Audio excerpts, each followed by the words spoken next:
Well, thank you very much for coming on this podcast. I was just trying to grab some people, and it was a little bit of a challenge to try to figure out who I wanted to talk to. But what we are trying to talk about on this podcast is kind of AI as you see it now, what you're going to see it in the future, how it's impacted you both as a researcher and as an educator, and a little bit about what you see is going to happen or should happen in the educational setting, especially in college and other universities. That's a lot of questions. It is a lot of questions, but I think we can start off with an easier one, introducing yourself and kind of what you do and your background and your research. Well, I'm Dr. Aaron Crandall. I'm a assistant professor of computer science at Gonzaga University. I have a background in research in applied artificial intelligence, machine learning, senior care technologies, as well as a variety of other engineering areas and fields. I have been working in academia effectively my whole life, originally as staff and then as an academic. And so my time has really kind of spanned a lot of different topics and areas within the academic world. Yeah. I mean, being in academia, I can assume that you've then seen kind of the transformation of both technology and AI then from its not as maybe its birth to what it is now, but it's been around a long time technically. Despite the fact that I have some gray hair, I did not see its birth.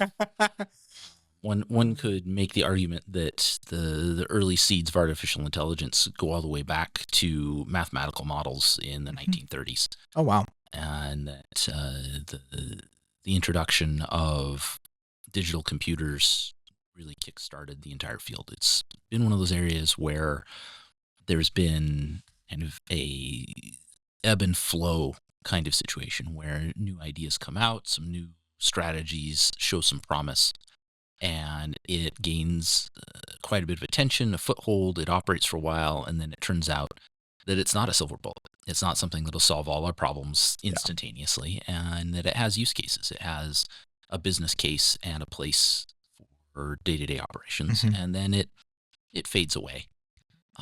And what classes are you teaching right now? At the moment, I'm teaching software development and then software engineering, as well as computers and society.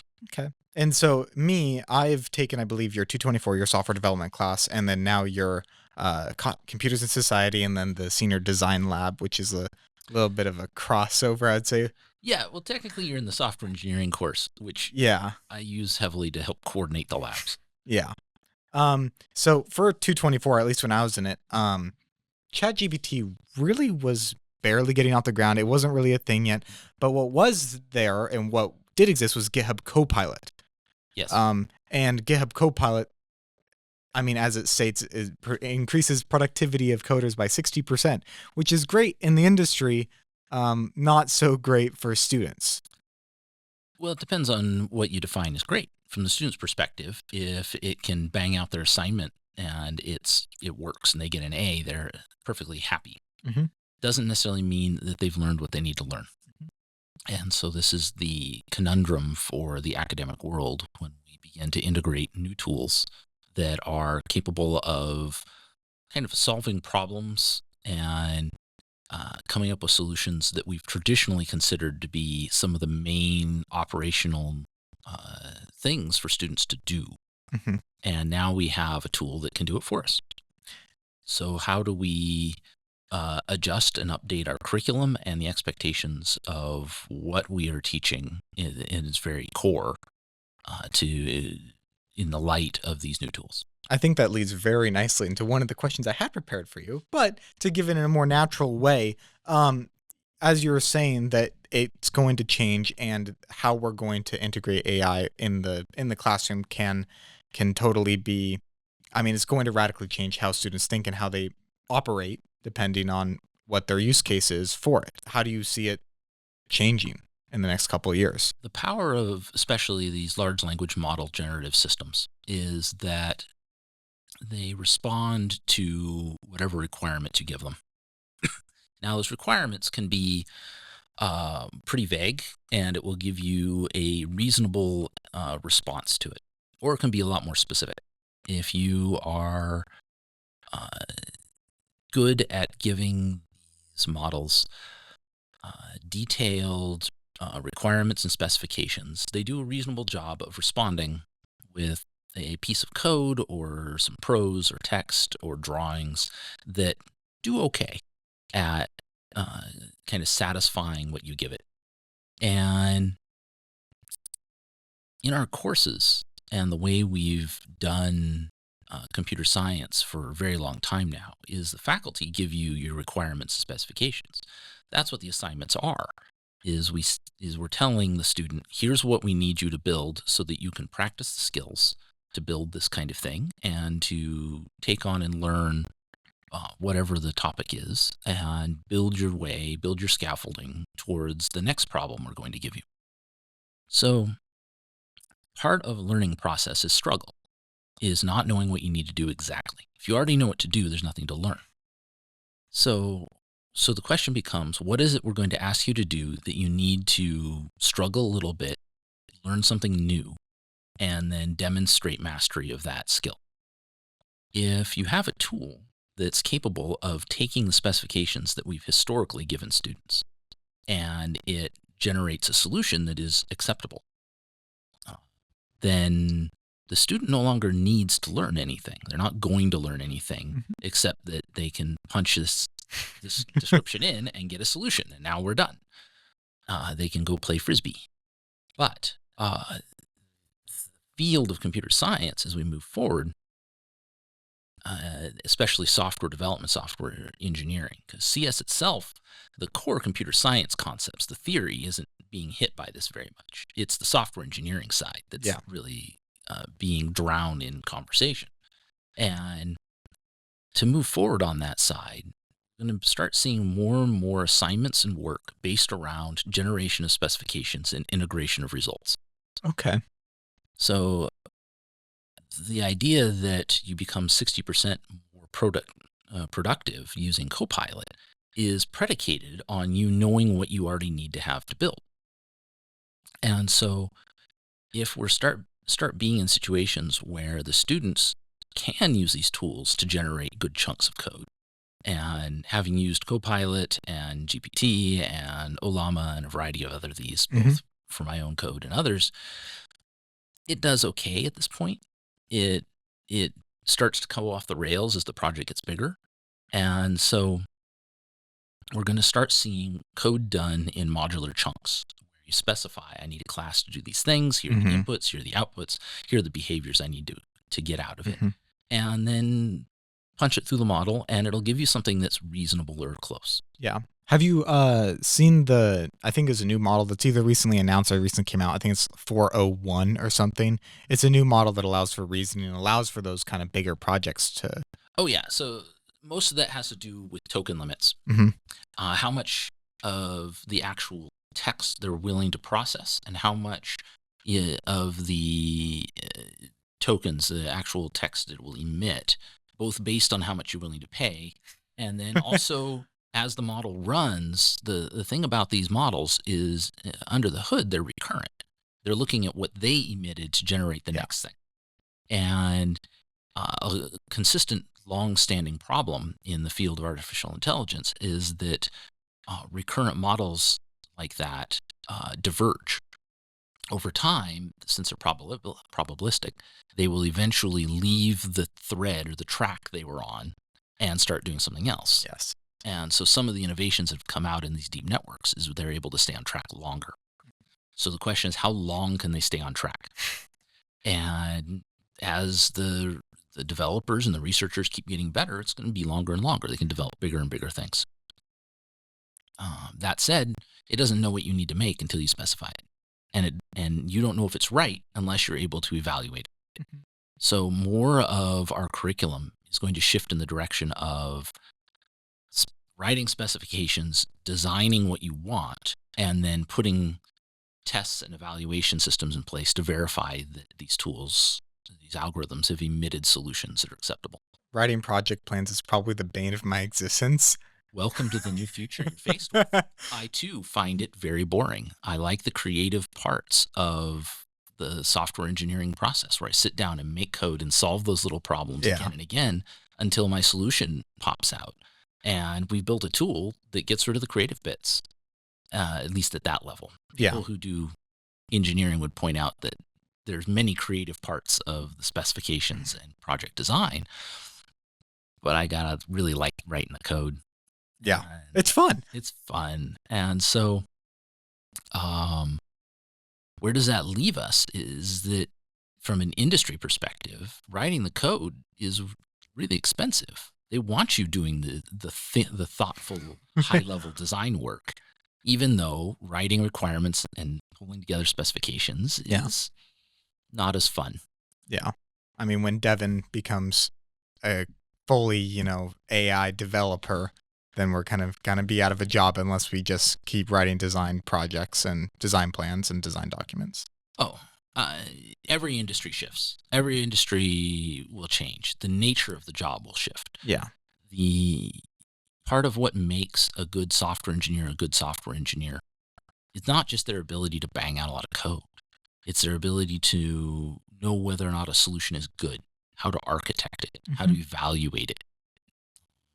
And so if you have a tool like Copilot, and if you have a tool that's doing a lot of that low-level heavy lifting for you, if you're a good software engineer, you'll just use it. You'll go faster.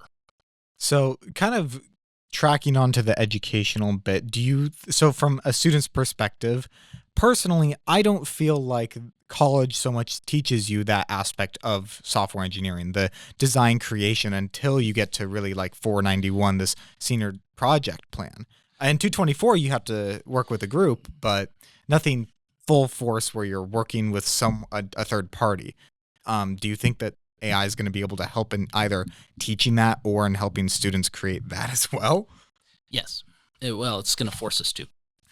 Is that you're right? Our curriculum here doesn't have a huge amount of the software development lifecycle outside of the actual coding, and that's classic. It's not rare. It's where, since that's the piece that really does need the most training for humans to do, that's where a lot of the work is. And so, and when we look at companies and organizations who are actually executing, they're building software products, the majority of their teams are focused on the code generation phase of the cycle, not so much on the requirements piece. So if you are able to do the code generation faster, then you can spend more time on requirements and come up with more projects and more solutions. So yes, our curriculum will change. It will start becoming more of an LLM wrangler kind of process. Does that mean we're quote unquote prompt engineers? No, I hate that term. That is very much a marketing term at this point. It's not easy. I've done a lot of it, and I can see how people really invest themselves in crafting those at this point. But they're also LLM dependent. Yeah. They're one situation, one solution kinds of fire and forget things. And in 10 years, they won't be the same by any means, but it is going to be a kind of skill that everyone's going to start generating. And the way you speak to these models to get what you want out of them, I smile every time I watch people doing that kind of work, because they're basically getting better at writing requirements, because it's the best way to get the model to do what you want. And it's the kind of thing that we've spent forever trying to incorporate and teach people in our programs, in the curriculum. And the way they're learning the fastest at this point is convincing an AI to get them out of doing work. That's true. And I mean, AI can give you like an explanation for it. And it's helped actually in studying for me for some quizzes and some tests, but you definitely lose out on I don't have to go to a TA anymore. I am a TA and I don't have to go to one anymore. I can just ask AI, and 90% of the time it's right for everything I need. And it does 90% of what I need it to do. Yeah. Oh yeah. I totally agree. I've been, actually, I now have 3 papers out in the last year on using AI as in some way or another as a code reviewing tool or test strategy suggestions, and putting together research programs, evaluating and understanding how this is going to be incorporated in educational environments. Yeah. And so this is very specifically something that we know is coming down the pike, and I'm trying to figure out how to make use of it. Yeah, I think I was actually a TA unknowingly for a class that utilized the AI feedback tool for students. Were you TAing 122 for Gina? I think it was 222 for her. It was one of the two for It was her. 122. Yeah, I specifically remember it because I had to go through them and figure out if they were actually correct and then grade their feedback on it. Yeah. Do you think that that's kind of should be something that's kind of more integrated with other professors, other faculty, other disciplines? That kind of AI feedback. Only if it's right. Only if it's in alignment with what the students need. Mm-hmm. Only if it's effective. Okay. And which is a running around the edges statement for you, because the answer is sure. Use the tool. It exists. You can't deny it. It's going to be used at some level. But the question is it, as faculty, part of our job is to recognize where the students are at. What do they know? What are they learning? What's the next steps? How is the series of activities and topics we're introducing integrated in a way that guides and helps people build up? It's called scaffolding, and you're trying to move people up through these various strategies. And there's a lot of ways to do that. The issue with introducing something that's an AI-based system is that unless there's a way to get the AI to come in alignment with where the humans are, mm-hmm. then it's not going to serve them very well.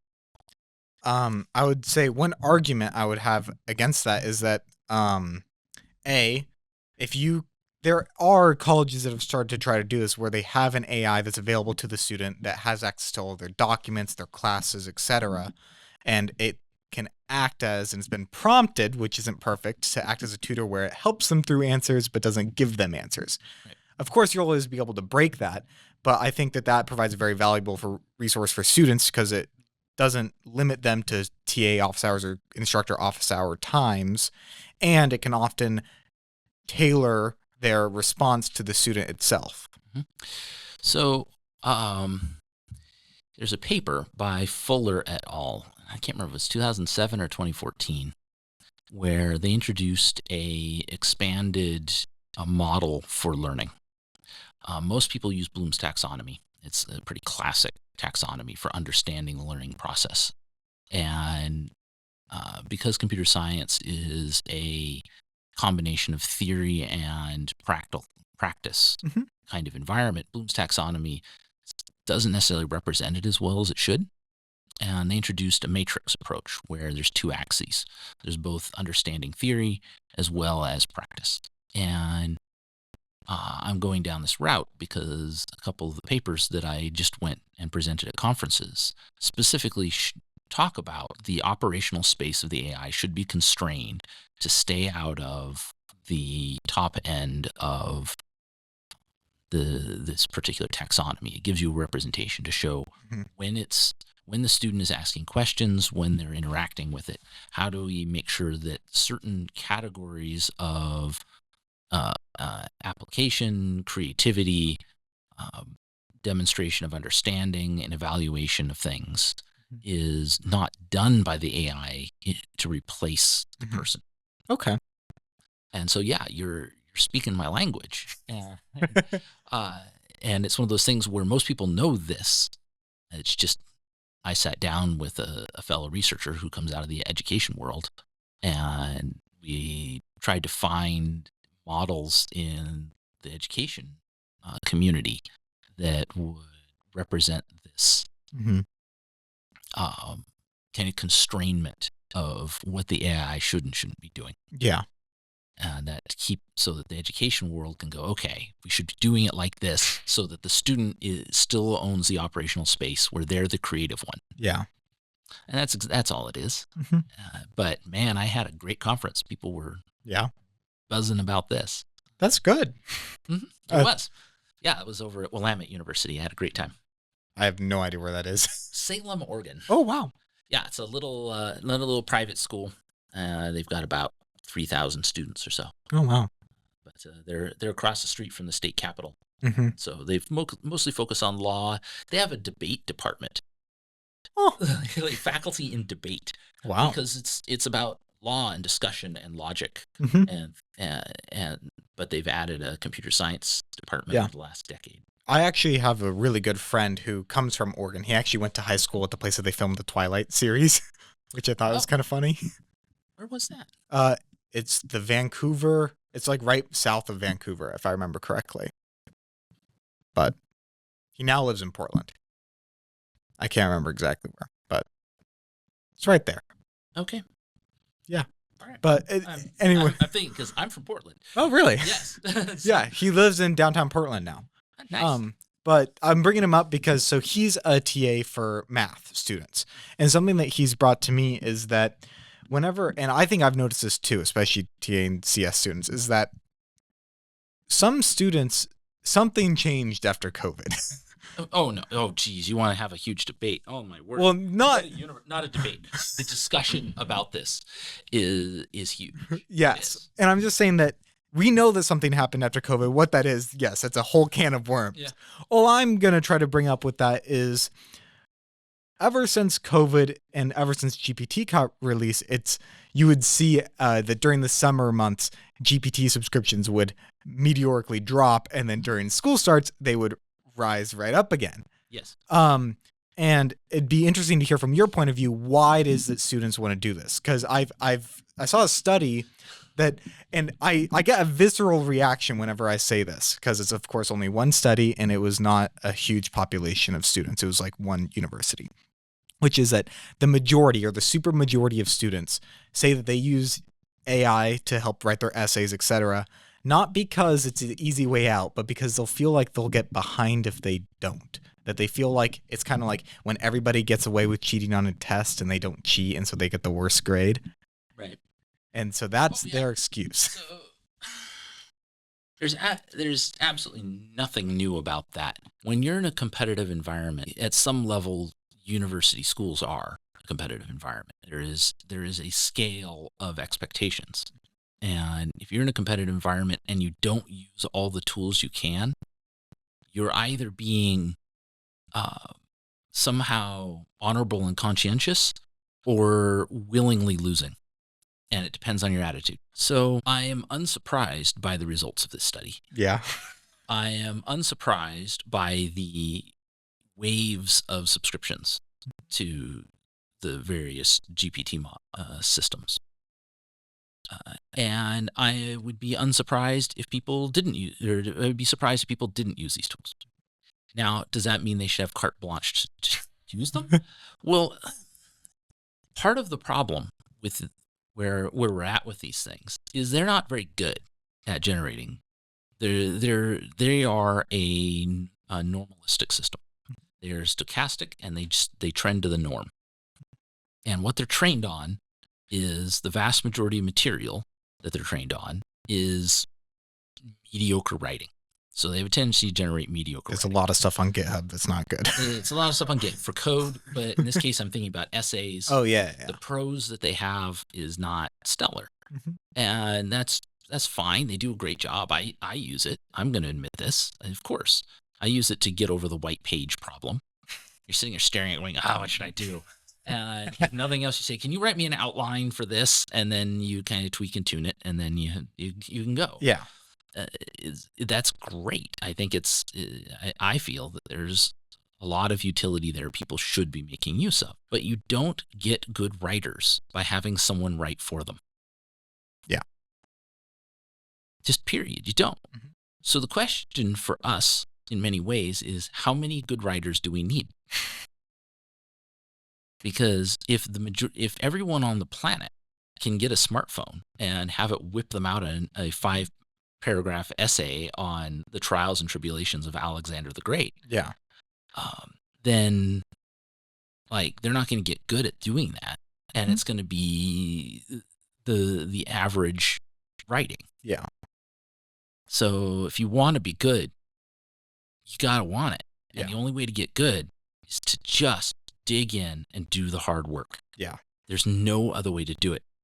And part of our problem as teachers and as academics is justifying education. Why should we educate anybody? Why does it matter? And AI is going to force us as a community of educators, as leaders in the field, and as and other people who really need high quality, educated people in the world to justify education. And we haven't had to make that case for a long time. We've coasted. Mm-hmm. We are well past the 3-generation problem. The 3-generation problem, which I don't even know is an official thing. It's what I think of the 3-generation problem. And it's codified in Walmart. Okay. It shows up all over the place. So Walmart was founded by a family led by a particular person, Sam, what's his name? I don't know. Sam Walmart, I don't know. Yeah, Sam's Club dude. And he worked hard. He started a store, he invested his time, he put in long hours, he scrimped, he saved, he swept the back room himself. Yeah. And he did it. He worked. His children worked at the store. They helped him. They saw what it took to make it happen. But by the time his children had taken over, it was a huge organization. It was very rich. The people who were at the top of it weren't doing elbow grease kind of work anymore. Yeah. And they were reaping the rewards of a lot of effort, both theirs and the many thousands of other people at that point. Well, you get to the 3rd generation, the grandkids, and now you got a problem. They didn't see their grandfather in the back room. They didn't see him unloading trucks himself. They didn't see him making hard decisions and working late nights. Yeah. With no knowledge whether or not this is going to keep functioning. Yeah. But they did get the yachts. They did get the big houses. They do own it. And so from their perspective, what is this thing? It's something that's always existed. It's something that's always there, and it just happens. So the 3rd-generation problem is they care more about what they get from it, not what it takes to make it go. Yeah. So education's in many ways in the same kinds of situations, that we have a society that used to have, at this point, very long time ago, a low rate of education. And when you have a small number of educated people in a community, the tone and tenor of what's even possible and the nature of living is radically different. And as you become an educated populace, those early days, you can see why it's important. You see that people who are educated often live with a greater understanding of the world. They are able to participate in civil society in very different ways. They're able to hold different jobs and take on things that in many ways are really big projects. Yeah. And it's not that you have to have the education, but it really helps. Yes. So, generations of people who lived in communities with lower rates of education valued it. They scrimp, they save, they send their kids. They're looking for a better life. Yep. At this point, it's normal. You go to school starting at age 5 or 4. That's when I started, and you go to class, you go to school. Everyone does it. Everyone gets up somewhere in the ballpark of high school. A high percentage, we're about 30-40% in the U.S. go on to college, and then employers expect it. They expect people with that amount of knowledge and skills. College is becoming the new high school almost. In the U.S. it very much has. That's another debate discussion. We are having real trouble. Competing on the world stage is starting to become an issue for the U.S. Yeah, because a lot of other places have higher standards than we do. Yeah. So, which is interesting because we produce almost, I want to say, like 4 times the number of research papers than other countries. Oh yeah. Oh, at the graduate levels, we're still hanging in there.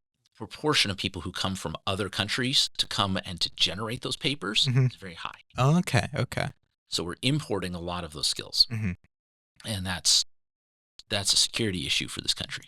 Oh, Um, security. oh, That's almost something that we're learning in class right now. yes, it is. It is a risk.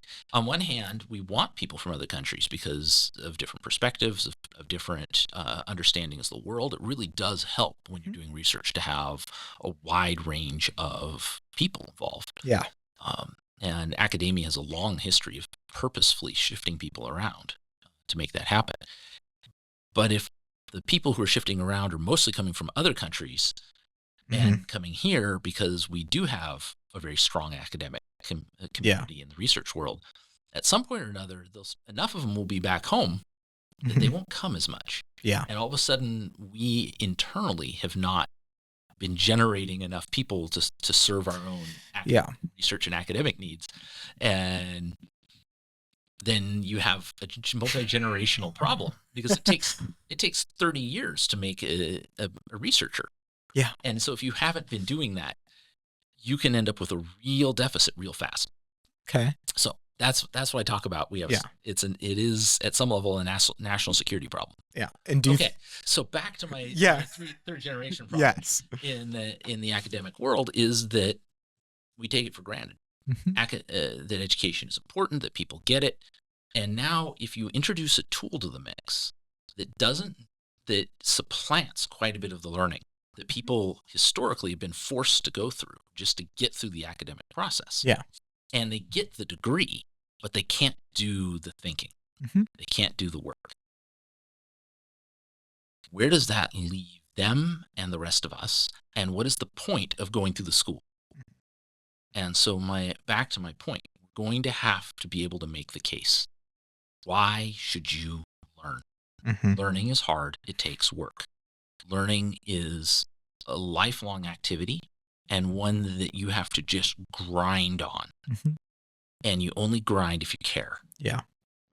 I think that can also kind of, it changes, I want to say, as not only society, but like, let's say the economy changes, because I think in a society or in an economy that people are less concerned about, let's say, getting a job out of college, like many CS students are right now, it's a little bit easier for them to say, oh, I'll put learning on the back burner. I need to get a job.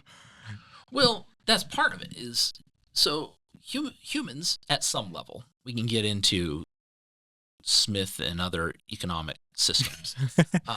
We're rational beings. You're asking yourself, what do I want? And what most people want is to be comfortable. And they equate that with having money.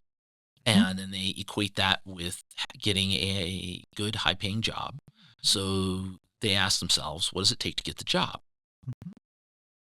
And in the computer science world, you don't have to have a degree, but it really helps. Yeah.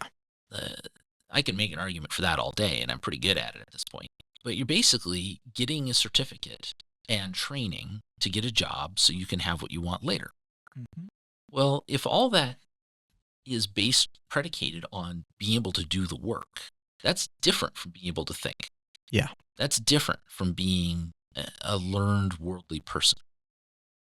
And we as academics and people who value the mission of universities at their core, not necessarily for our field,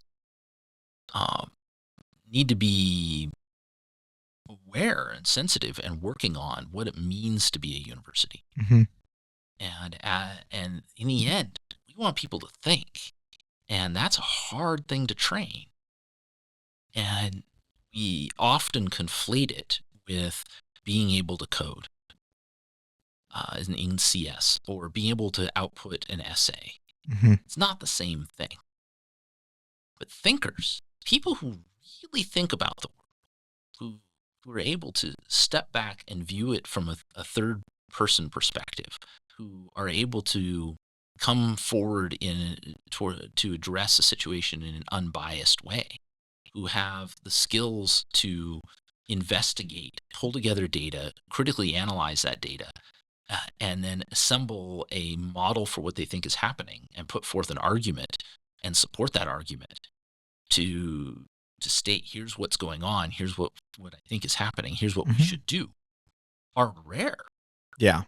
And that's a core function of academia. It's not writing the essay. The essay is the end result. The thinking happens much earlier. So if you have a tool that can zoom you to the end result, and all you care about is the job that you'll get based on the degree you have in hand, why should you think? Yeah. And that's the argument that we need to make. No, I mean, yeah, I think that it's a hard argument to make, I think, especially to students right now, especially. Not right now, ever. Really? Oh, you go read Socrates. He laments. That's fair. That he can't get people to think. He spends a lot of his time writing about he can't get people to think. Yeah. And that's that. This is nothing. Thinking is hard. Yeah. The number of thinkers in the world is small. Not just like thinking or writing, but also reading. I mean, you assign papers for your computers and societies class. Not everybody in that class reads those papers. I understand this. This is a classic problem. Of course. So, of course, this is a classic issue, and I smile about it in class. You notice me joking about it. Reading takes time, and it takes focus, and it takes energy. It's work.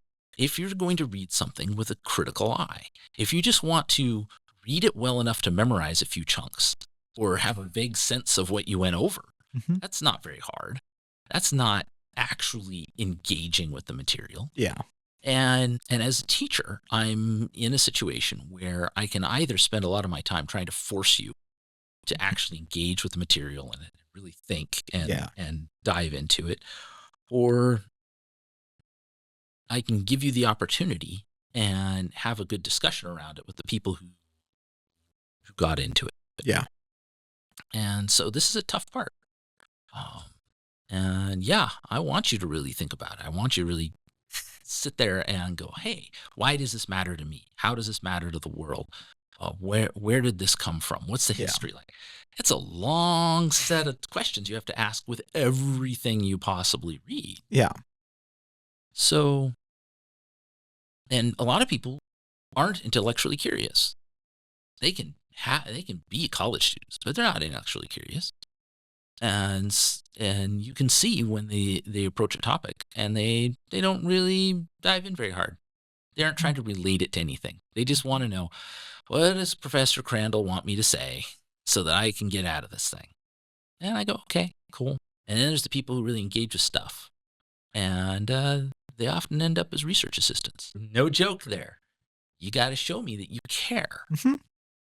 Because that's going to be the kind of person that I'm going to want to sit down and talk about the deeper meaning of what we do.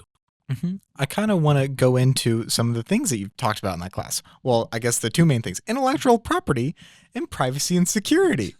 Okay. Interesting. And also very poignant with AI. Of course. And especially in the industry, but kind of focusing more on the educational setting. Do you see any issues there, or do you see how they can be? Blah, blah. Oh, yeah, I go blah, blah, blah, blah. Yes. So for a faculty member to give you great feedback, they need to look at the things you've already done. Yes. For a machine learning model to do it as well, it has to do the same thing. So it's going to have access to your data if it's going to be customized and tailored to you. Yes. And in the industry, that's what they want. That's what we've wanted for decades. I've watched I've listened to papers and talks and read and seen people do great, deep discussions about customized, tailored AI, digital twin strategies, lifelong learning models. There's all kinds of stuff kicking around. But it needs to have your data to do it. So when we want to talk privacy, that is an inherent problem. Yeah. Because I know that right now Gonzaga has, it's not created by Gonzaga, it's created by Microsoft and sold to Gonzaga as part of the package for their email licenses, which is the organizational AI with Copilot.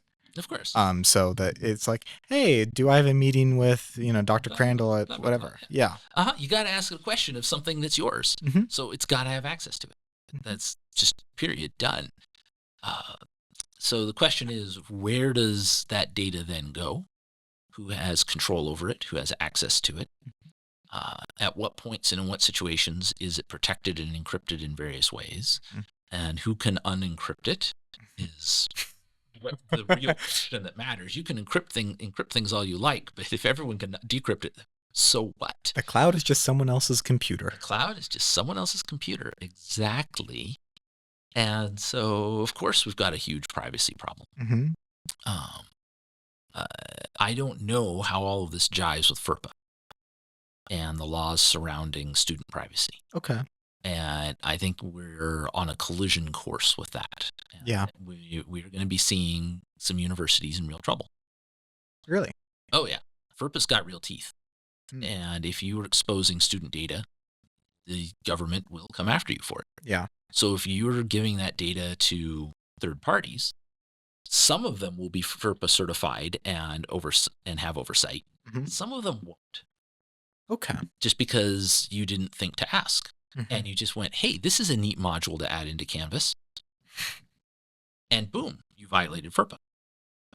Yeah, that's interesting. I didn't really, because I mean, as DE, I have to sign a FERPA document, but I don't really think about FERPA because I don't do much. Right. But so, man, yeah, I have plenty of FERPA stories over the years. Parents who call me, mm-hmm. Like someone's parent will call me and say, hey, how's my kid doing in class? And I say, who are you? And they say, oh, I'm so-and-so's mom. And I go, hi, you need to talk to the registrar. And I hang up because I don't know. Mm-hmm. Students are adults. You are an adult, and I'm going to treat you as such. You have your own rights. You have your own privacy. You are a citizen of this country. And I know that family matters and people share with them. My kids have given me access to all of their grades over the years. Mm-hmm. Fine. I barely look because they're adults. I just want to know, is it going okay? And they can tell me anything they want. Yeah. But other parents do care, or mm-hmm. there's family situations that are tough, or the student may not be doing well, mm-hmm. and there's questions about scholarships. But I still can't talk to you. Yeah. I still can't talk to those parents. And I had one, at WSU, man, they were really mad that they got hung up on. And I don't care. Mm-hmm. Turns out they did go through the proper process to then gain access to information. I was called into a meeting and put on a speakerphone. And how fun! And given the all the green go-aheads to talk about the students' situation, and they didn't turn anything in, and then they lied to their parents about it. Oh. And so that's tough. The parents trying to blame me, and I'm going, well, now you have access 0000000. That's tough. And the student was on the other end of the phone somewhere. We heard him in the background like, oh, there you go. So, but it's not my job to know who has access to things. The problem is computing systems don't do that. Yeah. They don't automatically say no. They will give access to that data. They will consume it. They will train models with it. They will add it to databases. They will copy it to third-party cloud systems. Yep. And so the universities in the United States and Europe under the GDPR have to be very, very careful right now. Yeah. I don't even know, like if the student does it themselves, fine, they can do anything they want. It's your data. That said, there's academic integrity questions and everything else. So we're in kind of an extension of the cloud age. Yeah, we had a class, I want to say in my last semester, my sophomore year, called Philosophy of Technology. And the last final was a huge presentation about something regarding that. I specifically remember one of the students who gave a presentation was about a new app. I can't remember. Well, I do remember the name, but I won't say it because I think it's out of business and I don't remember if it's still up. And if it is up, I don't like it. Whatever. Anyway, it was a site where you could, as a student, upload your essays and other people would be able to help you discuss if it was a good paper or not. Right. But that's not what its use case really was. Yeah. And so it's kind of, for me, I feel like it's almost a similar or a same situation where you have, well, even if a student is in the moment going to give up their data so that they could ask AI about it, what does that mean for the future? Because it's very hard to, I want to say, For example, with the GDPR, you can request your data and you have the right to be forgotten at any point that you so wish. Yeah. And that may not be so much the case with FERPA. I'm not aware of that, No. nor am I aware of... No, FERPA binds the university, Yeah. not you. And so whenever you give up your data, you may do so in the moment, but if you want it back, you're not going to be able to get it. No, the U.S. doesn't have very many rights. Yeah. We are actually pretty much exposed and at the mercy of anybody who gets your data can do what the heck they want. So, sorry, you don't have any protections. Yeah, it is actually interesting. I just thought of this. I mean, so do you think that so AI plagiarism detectors that I know that like Turnitin has and some other softwares have, that has to be also trained on papers. And I mean, if you want it to be the most accurate it is, you'd actually train it on a student's previous classes papers. I mean, unless they've been written AI since they entered university. Right. Yes. It would be an interesting end run on that problem. All of my papers written by AI, so it always says yes, but no at the same time. Yeah. But then it gets blocked because it's similar to itself. Interesting. Yeah. Of course, this is a huge problem.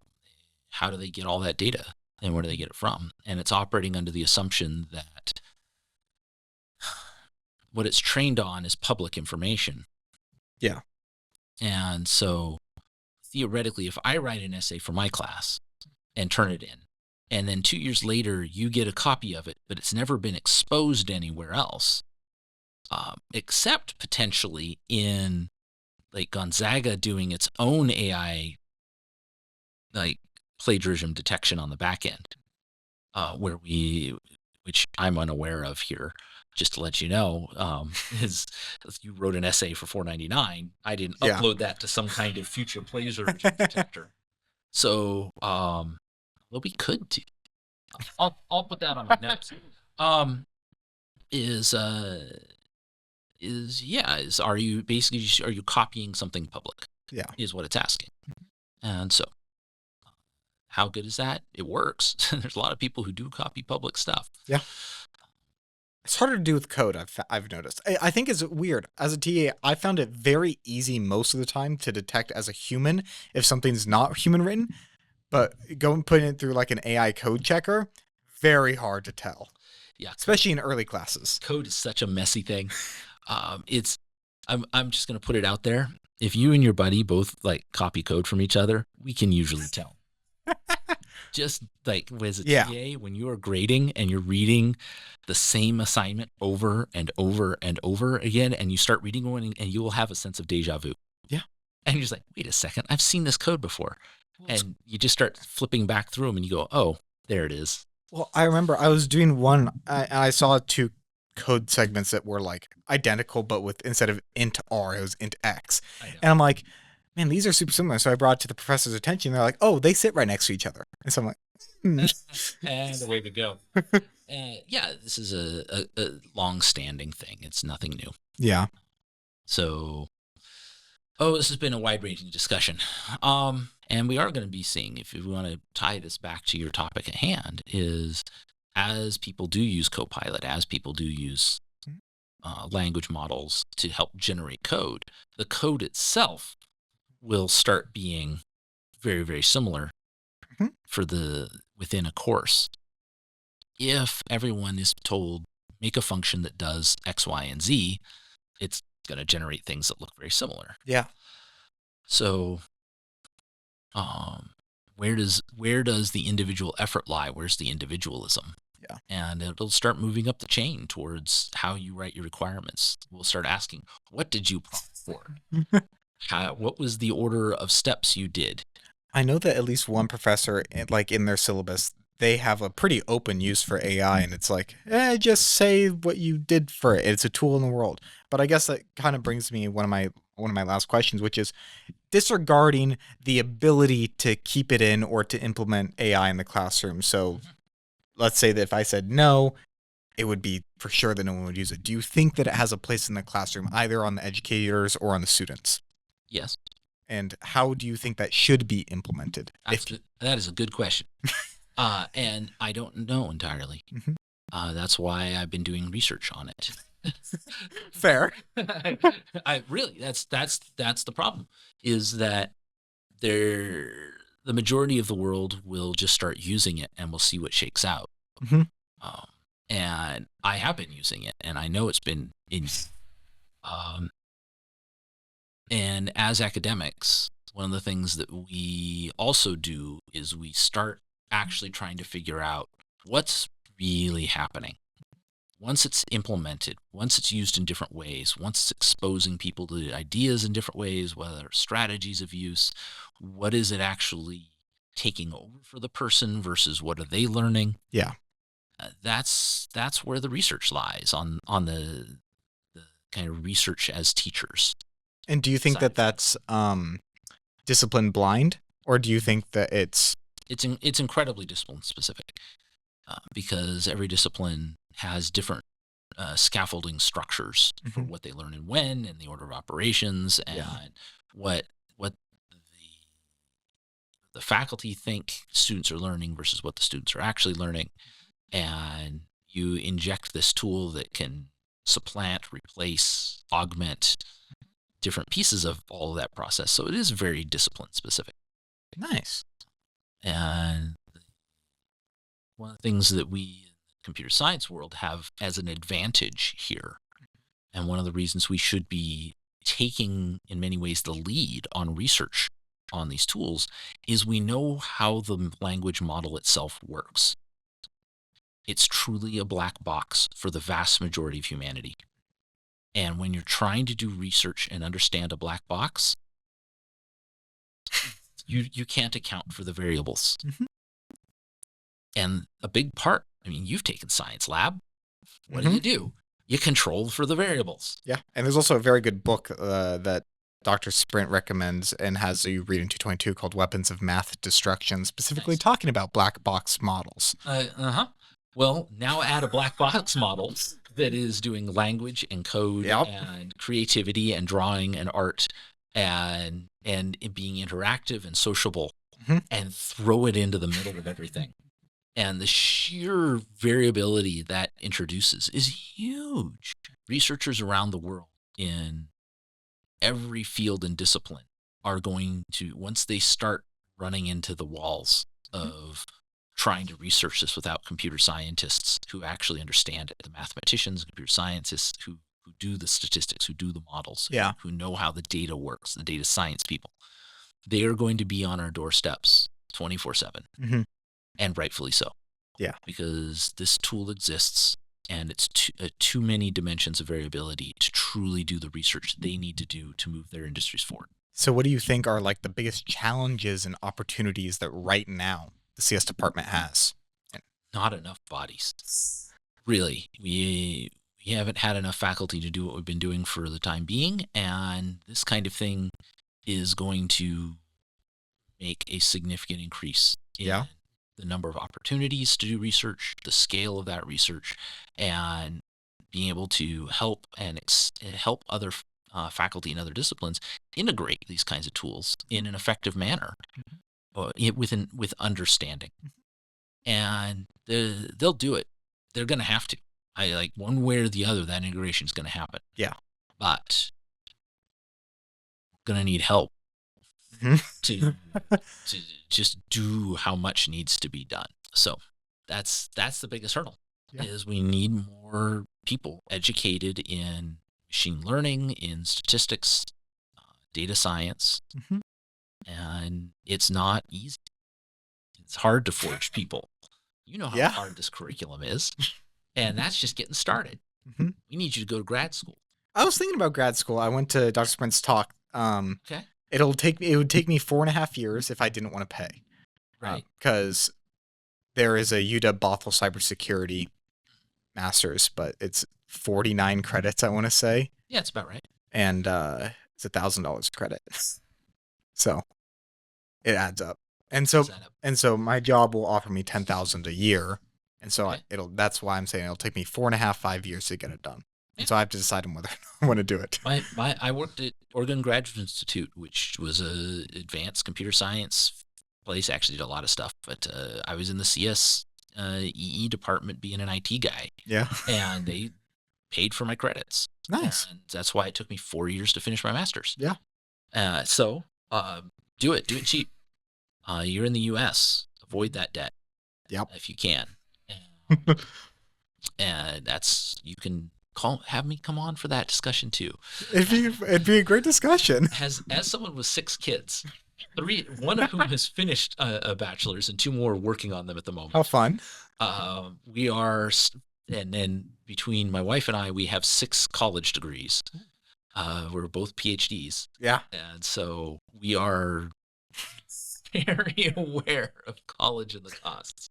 And so all right, that would be another discussion. Yeah, indeed. That said, we need people to learn and understand not how to use these models, but how they work. And that's going to take some advanced training. Yeah. Well, thank you very much for coming on this. If you have anything else to say, feel free right now. Always. Yeah, always. You can't shut me up. That's why they hired me here. I think it worked out very well, Ben. Okay. All right. Yeah, that was the big thing. As an undergrad, I barely spoke in class. Mm-hmm. And I got to grad school and I discovered that I had a lot to say. Yeah. And the running joke at WSU was you would just go into the undergrad classes and look for the people who wouldn't stop talking. And then you just move to the grad schools. Mm-hmm. That was fair enough. And then the ones who really didn't stop talking, you put them in teaching. So, all right. Well, thank you very much. I hope you have a great rest of your day. Midterm grades are due at 4 p.m. and 491 is a train wreck. That's so I'm fun. Take that on as soon as I leave. How